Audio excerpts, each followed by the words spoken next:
fast money, and I care not to talk about it, but you know, I got hooked up when I was young, like 15 years old, you know. Bonjour à tous et à toutes, bienvenue sur Ronin MMA. Aujourd'hui on va parler, comme vous l'aurez vu dans la miniature, d'un énorme banger qui est en attente, qui va arriver à l'UFC 300. Est-ce que c'est le main event ou non? On parle bien entendu du combat entre Jake Paul et Nate Masvidal. Oh, et non, c'était un prank, on va parler de Justin Gaethje contre Max Holloway. Le baddest motherfucker va avoir sa main levée à la fin de ce combat. On va en parler aujourd'hui avec le toujours très inspiré, très bonnetté et très mignon LG. Comment ça va? Même ton chat, il est pas d'accord avec toi, mon gars. Genre, même lui, il trouve que ça fait trop, là. À chaque fois, tu mets trop de pression dès le début des vidéos, c'est chaud. Make diamond. Je crois en toi. Ouais. Louer le assure date. Bon, tu vas bien, mec, ou quoi? Ouais, grave, ouais, ça va, et toi? Trop, là, putain.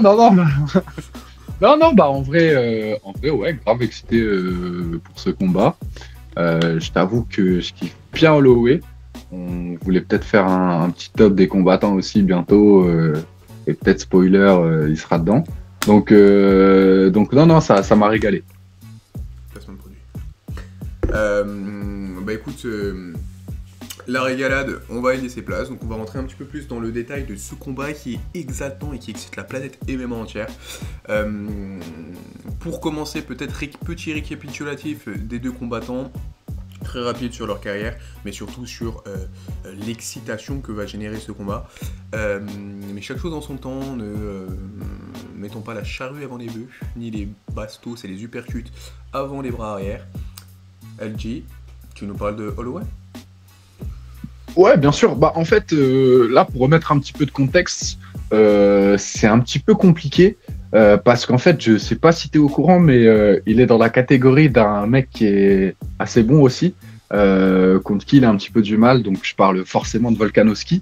Et je pense qu'en fait, parce que là, Holloway, dans la catégorie, il commence à avoir lavé tout le monde, et le seul qu'il n'arrive pas à battre,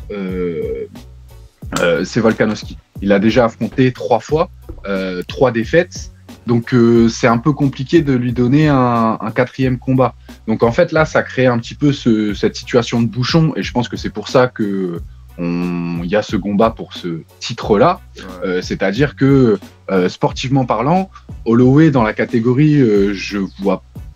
Tu pouvais faire des combats, mais est-ce qu'il y avait un réel intérêt derrière, sachant qu'il reste sur une victoire contre le Korean Zombie qui a pris sa. Ah non, attends, ça c'est. Bah si. L'anglais blond là. Non, il a même une victoire entre temps. Comment il s'appelle l'anglais blond là qui va se péta contre le numéro 9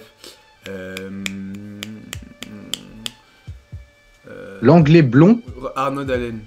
C'est pas lui sa dernière victoire? Attends. Bah si tu peux vérifier tout ça. Je suis en train de checker, mais vas-y. Parce qu'effectivement, pour moi, c'était Korean Zombie, son dernier. Il y a quoi? Il y a 4 mois là. Mais ok, bah effectivement. UFC Singapour, gros. Vérifie ça. Et donc voilà, bon, il y avait de quoi faire, mais c'est vrai que Holloway, en tout cas, moi je le trouve, mais ça c'est peut-être aussi le côté affect, je le trouve vraiment au-dessus des autres, mis à part Volkanovski. Donc je pense que c'est pour ça qu'on a ce combat-là, en tout cas avec Gaethje, et que lui, c'est ça donc. Hein. Et du coup, c'était juste avant le combat contre. Arnaud Allen, ouais. Ok, Arnaud Allen. Et voilà, donc je trouve ça bien pour Holloway. Du coup, moi, je préfère voir 2 combattants combattre avec des enjeux sportifs plutôt qu'essayer de faire du bricolage dans une catégorie. Et puis du coup, je sais pas, hein, si j'ai un petit peu remis le contexte d'Holloway, si tu veux remettre un petit peu le contexte avec Gaethje, toi de ton côté. Ouais. Bah écoute, Justin Gaethje, comme on le disait déjà sur Holloway, moi juste petit truc effectivement où j'ai kiffé le résumé de la situation bouchon. En fait, la seule solution qu'il pouvait y avoir, c'était de le mettre contre Topuria à la limite, et c'est les risques de casser un contender et qu'Holloway de rester dans cette situation vraiment périphérique. Ouais, mais là t'as eu le match Topuria Volkanovski qui a été annoncé. Ouais. Mais toi, t'aurais voulu faire ça avant, en fait. Genre, ça. Une étape en plus pour Topuria. Voulu, non, mais c'est quelque chose qui... Enfin, c'était le seul combat qui faisait sens. Oui, qui aurait pu se faire. Oui, sport. Ouais, je suis d'accord. Bah, mais 2 seules Du défaites. coup, sauf que attends, je me permets. Je suis même pas sûr que c'était intéressant pour l'UFC parce que si, tu vois, pour moi, ça se trouve, Topuria se serait fait défroisser par Holloway ça. et du coup derrière tu fais quoi? T'as toujours le même bouchon où en C'est fait bah exactement t'as rien ça, à proposer à Volkanovski et mais ouais, je suis d'accord que sportivement parlant, ça aurait été intéressant à voir. Ouais, mais c'est justement le point que c'est là-dessus que je voulais en venir, effectivement, sur la situation de bouchon que tu décrivais. C'est vrai que ça fait complètement sens et qu'il n'y avait pas d'intérêt à mettre au Volkanovski, c'était trop risqué pour Topuria. Pour Gaethje, du coup, comme je disais, c'est 5 derniers combats, c'est 2 défaites, 3 victoires. Les 2 défaites, c'est contre un certain Charles Oliveira et un certain Khabib Nurmagomedov, je crois qu'ils sont un peu connus, donc potentiellement les 2 GOAT des lightweight. Autrement, c'est Dustin Poirier, Raphaël Fiziev et Tony Ferguson. J'ai pas le dernier. Enfin, il me semble que c'est Tony Ferguson, parce qu'il fait Tony, puis Charles, puis ensuite et il affronte Khabib. Tony, ça doit. Et là, il est sur 2 victoires de suite, il me semble. Enfin, quoi qu'il arrive, sur ses 5 derniers combats, il a 3 victoires contre des énormes noms de la catégorie, donc Fiziev, pas sympa à prendre. Dustin Poirier, bah écoutez, c'est l'homme limite le plus dangereux de la catégorie si on exclut Charles et lui-même. Donc vraiment, il est sur une très grande série, des défaites que face à des cadors. Tout ce qu'on lui a mis autre que des champions à contester et des champions dominants type Khabib et type Charles, bah c'est tombé. Donc actuellement, beaucoup de gens vont dire qu'il est sur une période de déclin. Moi, je suis pas forcément d'accord avec ça tant qu'il confirme par des victoires. Et puis si on prend la série plus globalement, sur ses 9 derniers combats, c'est 7 victoires. Et 7 victoires contre des primes, Cerrone, contre en fait que des tueurs en série. Donc une grosse dynamique aussi pour Justin Gaethje qui entame sa dernière chance, son dernier title shot run pour la ceinture. Voilà, incontesté. Comment ça, title? Oui, mais là, quand tu dis title shot, c'est le title shot BMF. Run. Genre en mode, c'est son dernier. En gros, là, s'il reprend une défaite, c'est mort pour lui la ceinture. Tu vois, il a eu des streaks. Oui, ok. Genre, il a eu parce que là, ouais, mais là, je pense que c'est déjà un peu mort pour la ceinture. Enfin, pour moi, le fait qu'il aille vers la BMF, parce que si derrière, donc pour toi, après, le BMF, c'est une ceinture encore nouvelle, donc on l'a pas forcément vu. Ouais, mais si pour toi, il prend la BMF, il peut la lâcher derrière pour aller, ou alors un double champion. Ouais, c'est ça. Après, si tant est que la valeur de la BMF soit représentative, tu vois. Mais pour moi, oui, il serait double champion. Parce qu'en fait, la Gaethje, c'est un fight favorite. Donc il y a toutes les planètes qui s'alignent pour qu'il puisse affronter Makhachev pour la ceinture. Il est fan favorite, il est spectaculaire. Il est sportivement quand même assez légitime, puisque comme je l'ai dit, il a déjà ses 2 dernières défaites. Enfin, il est sur 2 victoires consécutives et ses dernières défaites, c'est face à des gros cadors. Et en fait, c'est aussi récompenser toute sa carrière UFC, j'ai envie de te dire, que de lui laisser le title shot. Parce qu'en fait, après, encore une fois, c'est du business et ça va vraiment dépendre de ce que veut faire l'UFC. Parce que t'as Tsukurian aussi qui, s'il gagne face à Oliveira, est plus que legit pour être contender. Pareil pour Oliveira. Bien que selon moi, Oliveira le soit peut-être un peu moins que Gaethje. Après, encore une fois, c'est une question d'échiquier. Quel pion tu veux mettre, businessment parlant, qu'est-ce qu'ils veulent faire, parce que c'est le sportif, c'est pas toujours récompensé. Mais pour moi, en fait, Gaethje, s'il s'impose avec la manière face à Holloway, imagine c'est le premier mec qui, admettons, a cassé le menton d'Holloway. Mais gros, mais vas-y, va combattre pour la ceinture. Est-ce que c'est pas plus légendaire de taper Holloway et son menton qui est actuellement au Mont Rushmore de l'UFC que de taper Charles Oliveira en fin de parcours ou que de taper Arman Tsukurian, sachant que ok, il est dans une catégorie qui n'est pas vraiment la sienne Holloway, mais enfin, on sait que ses cuttings c'était toujours un peu compliqué, donc certes c'est pas un vrai lightweight, un pur gros lightweight, mais c'est quand même quelqu'un de dangereux. Enfin, c'est un nom, je sais pas, comment est-ce que tu fais la bascule, comment est-ce que ça va se transcrire? Moi pour ma part, je pense que s'il gagne ce combat, il se place en lice pour le title shot. Même si je crois que ça a été annoncé que c'était plutôt Tsukurian et Oliveira, mais avec l'UFC de toute façon il y a énormément de magie, donc tout est permis. En fait, comme tu disais, t'as complètement raison. Après, on se retrouve peut-être aussi dans une situation un petit peu bouchon où, comme tu dis, t'as Tsarukyan d'un côté, t'as Oliveira, t'as Makhachev qui est quand même pas mal dominant. Donc pour moi, tu sais, c'était un petit peu aussi le fait de pouvoir dire à Gaethje, écoute, ça c'est l'autre consolation. Tu vois, je voyais pas forcément ça comme une étape dans un run, Mais effectivement, ça se tient aussi. Comme tu dis, s'il y a la victoire avec la manière, avec que derrière les fans poussent, on sait que l'UFC est assez sensible à ces petites choses-là. Donc, on va pas faire de plan sur la comète. C'est un scénario qui me paraît crédible. Bah après, tu vois, étape, effectivement, moi je pense que c'est une étape parce que tu vois, genre quand tu regardes le classement, Gaethje à l'heure actuelle, je crois qu'il est 3 ou 4ème, tu vois. Si t'es le 3 ou 4ème et sur une série de 3 victoires consécutives, est-ce que ça fait pas sens de lui donner derrière la ceinture s'il s'impose par 3 fois avec la manière? Moi, c'était surtout ça mon point. Parce que quand même, attends, j'arrive. Sa victoire face à Poirier, elle est spectaculaire. On s'attendait à un énorme banger, il est fini au 2e round sur un high kick. Personne s'attendait à ça, tu vois. Et en fait, et ça pourrait là pour le coup aussi faire l'objet d'une vidéo, mais désolé pour les fans les spectateurs qui regardent, je fais bouger un petit peu tout. C'est l'effet d'une patate de Gaethje. Mais quand tu regardes, véritablement, c'est ce que je te disais, pardon, je me suis perdu mes mémoires. Si tu regardes, ça pourrait faire l'objet d'une vidéo, mais la catégorie lightweight actuellement, elle est un peu bouchée parce que tu as les anciennes gloires / légendes qui sont encore suffisamment compétitives pour pouvoir prétendre à la ceinture qui sont en place, mais tu as aussi la nouvelle garde avec Benoît Saint-Denis, Armand Tsoukourian, Raphaël Fiziev, ou même s'il est blessé. C'est pour ça. Et Gaethje, toi, tu le mets dans quel panier là-dedans? Ah, c'est les légendes. C'est les légendes encore en place. Mais le truc, c'est que Gaethje, il a battu un membre de la nouvelle garde, donc Fiziev. Il a battu Dustin par KO. Et là, il prend Max Holloway. Donc, en vrai, il prend encore, entre guillemets, un grand-père. Mais un grand-père genre certified badass. Donc, en soi, même s'il affronte pas du 109, il affronte quand même genre une stature. Et à l'échelle UFC, dans leur business à eux, je pense que taper un nom, c'est beaucoup plus valorisant que taper un prospect, aussi fort soit-il. Ouais. Parce que la hype que va t'apporter la légende te permettra de te mettre plus en valeur et gagner beaucoup plus en notoriété que si tu tapes, je sais pas moi, en BSD. Exactement. Mais bien sûr, mais grave.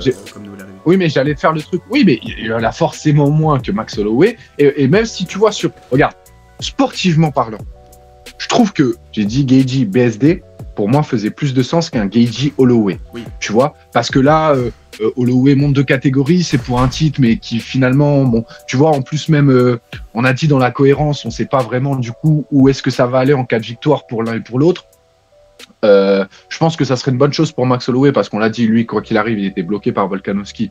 Donc, mais Gaethje, est-ce que ça va lui permettre d'aller faire un run ou quoi? Et alors que en BSD, Gaethje, ça restait dans la catégorie, mais ça faisait moins vendre. Donc, je pense que tu as raison de dire ça. En fait, c'est l'UFC, c'est aussi ce qui est bien avec, c'est que c'est les fans un petit peu qui ont le pouvoir.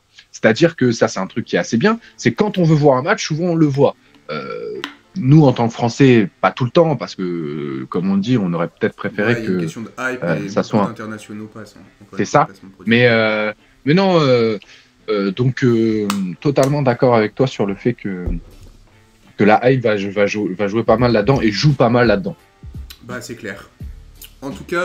Mais on perd pas tout intérêt sportif non plus, tu vois. Autant, tu sais, par exemple, tu parlais de parfois des combats où tu dis, ah ouais, ok, ils ont forcé. Bah, Pimblet, Ferguson, tu vois, il y avait un côté hype, mais c'est vrai que sportivement, bon, t'avais tendance à. Là, on n'est pas là-dessus, tu vois. Je pense que même sportivement, ça nous hype, tu vois. Il y a vraiment des enjeux. Même si, je sais pas, tu vois, on va petit à petit commencer à aller sur des pronostics assez larges. On refera une vidéo, je pense. Toi, tu me disais que tu avais plutôt peur pour Max. C'est exactement ça que je voulais te dire, c'est que ça mène à la fibre émotionnelle. Et en fait, chez moi, ça suscite c'est pas de l'anxiété, mais ça suscite de la crainte. En fait, le truc, c'est que là où un autre prospect, je m'en serais un petit peu plus battu le chou-fleur, là, pour le fait que ce soit Max Holloway et que je sache qu'en face, en fait, c'est Gaethje, j'ai cet engouement émotionnel qui fait que je vais regarder le combat, mais avec beaucoup plus d'intérêt que, en tout cas, émotionnel, et je vais être beaucoup plus impliqué que si je regardais un prospect où le côté sportif est certes plus intéressant potentiellement, bien que Holloway, Gaethje, j'aimerais bien savoir qui c'est le plus fort entre les deux. Mais là, j'ai l'impression en fait que je vais regarder un membre de ma famille se péta, tu vois. Parce que quand tu regardes, c'est exagéré, extrapolé, hein. Mais en fait, quand tu suis l'UFC depuis un certain moment, en fait, Holloway fait partie des meufs. T'es obligé de l'avoir vu combattre, t'es obligé d'avoir assisté à l'engouement et la Holloway era, parce qu'on peut appeler ça la Holloway era. ça a généré ce Et j'ai envie de te dire, même plus t'es obligé d'avoir... T'as été animé par des D'avoir exactement un... Enfin, moi, Holloway, quand je parle d'MMA, j'ai un moment marquant d'Holloway, en fait. Si j'ai même créé des relations en parlant d'Holloway, tu vois, en discutant, même avec des no-name. J'ai des gens qui connaissent pas le MMA. Genre, ils disent, ouais, j'ai vu, il y a un combat Holloway, enfin, j'ai vu une petite vidéo, il sort la vidéo où Holloway dit I'm the best boxer, et puis il fait son petit truc, là, en instinct. Genre, et ça, en fait, ça crée de l'engouement, ça crée de la notoriété, et je sais plus pourquoi je reviens là-dessus, mais ouais, c'est un combat en tout cas qui va. Enfin, Holloway. Tu disais que tu parlais beaucoup avec les c'est ça, les sensibilités, parce que c'était un. Et forcément, parce que comme tu l'as dit, je pense que si t'es arrivé dans le MMA ces 11 dernières années, non, j'abuse un peu, mais c'est dans la dizaine dernières d'années, Holloway il était là, tu vois. Donc forcément, et en plus, et je regardais, je pense que c'est pas loin d'être un des CV les plus fournis actuellement là. Il y a qui s'est tapé avec autant de parce que tu sais, même des cracks, des fois que tu vas voir leur palmarès, tu te dis ah mais attends, c'est qui lui, ou tu sais un mec que tu connais vraiment pas, ou tu sais même des fois t'as des mecs ils ont même pas de page Wikipédia. Mais Holloway, il s'est tapé contre les meilleurs. Je regardais, c'est une dinguerie. Et d'ailleurs, je me demandais, je me demande si Gaethje est peut-être pas loin d'être le meilleur striker qu'il a affronté. Je pense que ça se joue avec peut-être Jeremy Stephens, mais dans une catégorie, je pense qu'il. José Aldo aussi. Et Volkanovski. Volkanovski, ouais. Aldo Volkanovski, c'est top tier. Si tu prends McGregor en début de carrière aussi, parce que... Oui, McGregor, ouais. Mais leur combat est spécial. Ouais, ça finit au sol. Il y a des takedowns. Non, mais après, tu penses que... Ouais, c'est un goat phaser. Tu penses que José Aldo et Volkanovski, pour moi, ils sont plus complets, mais je suis pas sûr qu'ils frappent plus fort que Gaethje. Hein. Ah, attends, on parle de striker ou on parle de puissance? Parce que si on parle de puissance, je te rejoins complètement. Oui. Si on parle de striking, oui, je parlais de puissance, oui, je me suis mal... Non, c'est pour ça que je parlais de Jeremy Stephens, pas dans le côté technique du striking, dans le côté puissance du striking. Ah, mais non, ouais, même je pense, oui, Gaethje, patate, tu dors. Jeremy Stephens aussi, hein. Oui. Tu sais qu'il attend... Rien à voir. Oh, je sais pas, il y a des mecs qui disaient que limite en pound for pound, c'était un des plus gros cogneurs que l'UFC ait pu connaître. Bah, bon, après, ils sont un peu calmés. J'avoue, je me prononce, hein, j'ai jamais mangé de bastos de l'un ou l'autre, donc je pourrais pas te répondre. Moi non plus. Juste, je me base du principe qu'il y a une différence de poids, donc je parle là-dessus, mais ça se oui, un poids équivalent, Stephen, c'est au-dessus. Hein. Mais non. Mais non, franchement, Holloway, c'est D'ailleurs, gros, ça peut faire l'objet d'un bet de top, ça. Qui a la plus grosse patate MMA, les top cogneurs? Bien sûr, Francis Ngannou sera en dehors du top, mais après, c'est pas grave. On composera avec autres. Après, il faudrait voir comment tu classes ça. Tu classes ça en pound for pound, parce que, comme tu l'as dit, c'est compliqué de classer un Conor et un Ngannou, tu vois. Sur le même à la même échelle. On met à la catégorie, on prendrait des catégories de trucs. Enfin, on part un peu en couille, hein, les gars. Ouais, mais il y aurait moyen. Ouais, ou au moins faire, tu sais, genre, chez les poids légers, poids moyen, poids lourd, tu vois, sans peut-être aller dans trop. Mais ouais, on pourrait faire ça. J'avoue. Bah écoute, en tout cas, je pense qu'on a déjà un petit peu fait le tour. Donc ça m'a fait super plaisir d'être avec toi. Comme d'hab, je te laisse conclure avec un petit mot d'amour et de paix pour nos amis de notre communauté. Alors, amour et paix, comment on dit ça en espagnol? Amore et la peace. Et la paz. La paz. Bah écoutez, vous savez que être youtubeur et faire des fins de vidéo, des fois c'est complexe. En toute transparence, prenez soin de vous, enjoy your life, à la prochaine fois. Ciao. Ouais, bye bye les gars.